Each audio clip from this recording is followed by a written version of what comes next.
Okay, I wanted to do a video on the 2004 through 2008 Triton and the F150. A friend of mine had his diagnosed at a shop, and they wanted $1,300 to change the spark plugs. They felt that was the issue, that there was one or more plugs that were misfiring at different times. They eliminated the coil packs as issues, and we just thought $1,300 was excessive.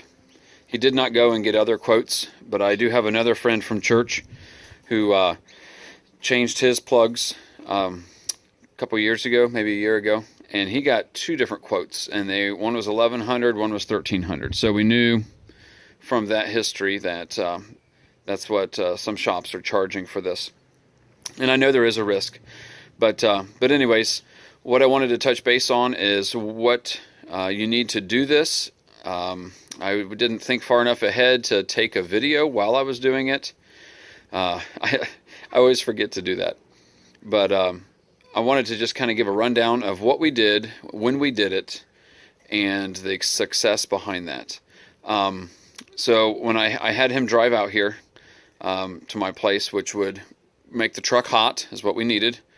And the first thing I did is took the air intake tube off, and then proceeded to take the coil packs off. I did the driver's side first.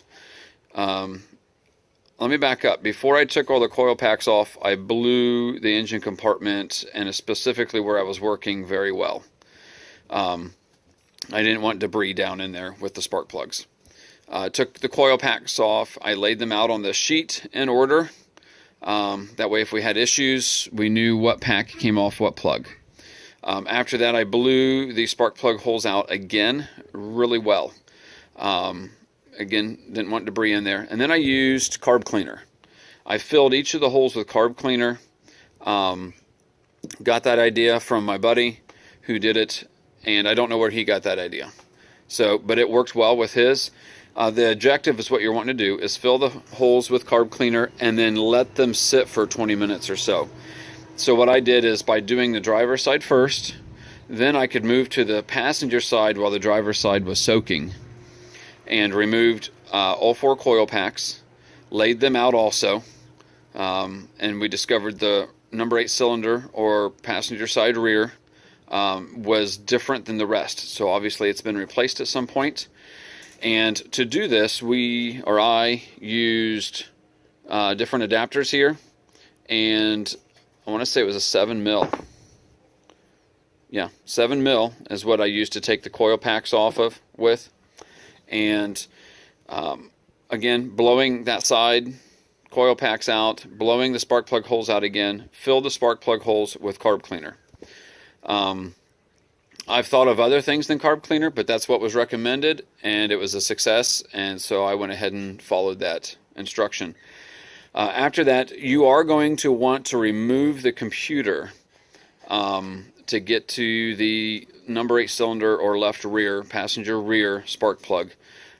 There's barely enough room to get the coil pack out, let alone get tools in there to break a spark plug loose. You want to disconnect the negative battery cable for this.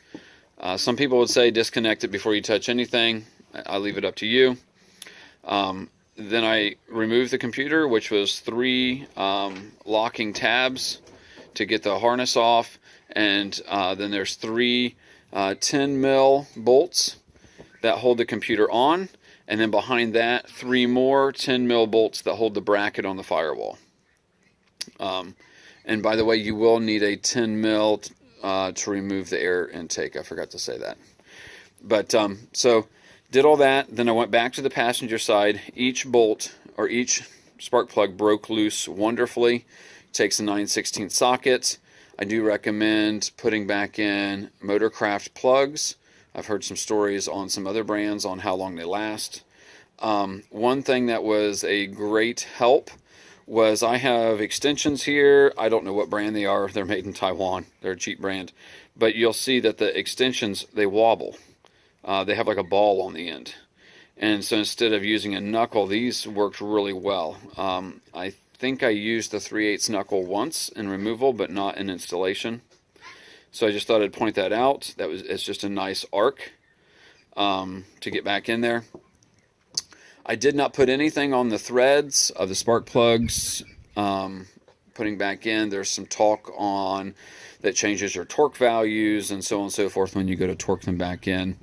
When you remove the plugs, make sure and check your threads that you don't have any aluminum material in them, threads, things like that. They are a little noisy when they first break loose, but it made me a little nervous, but didn't have any issues. So upon reinstallation or before installation, blew out the holes again, making sure no debris in the threads. Put the passenger 4 in. I snugged them. Then I used the torque wrench at 25 foot-pounds, not inch-pounds, but foot-pounds, and clicked them off. Went ahead and put the coils back on, installed that, then went to the passenger side, removed those plugs, blew everything out again, installed the 4, torqued them, put the computer bracket, and all the coil packs back, intake back, battery back on, and went well. So I just kind of wanted to put a small video out here on this. These are the tools that I used. It didn't take any special tools, and it took me 2 hours. I didn't think that was too bad. From beginning to end was 2 hours, and I chatted a little bit with my buddy as we were doing it, so probably could have taken less if I was more serious.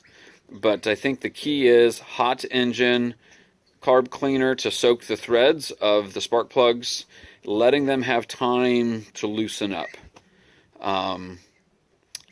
Anyways, that's my story on how I did that. I hope it helps somebody. Thanks.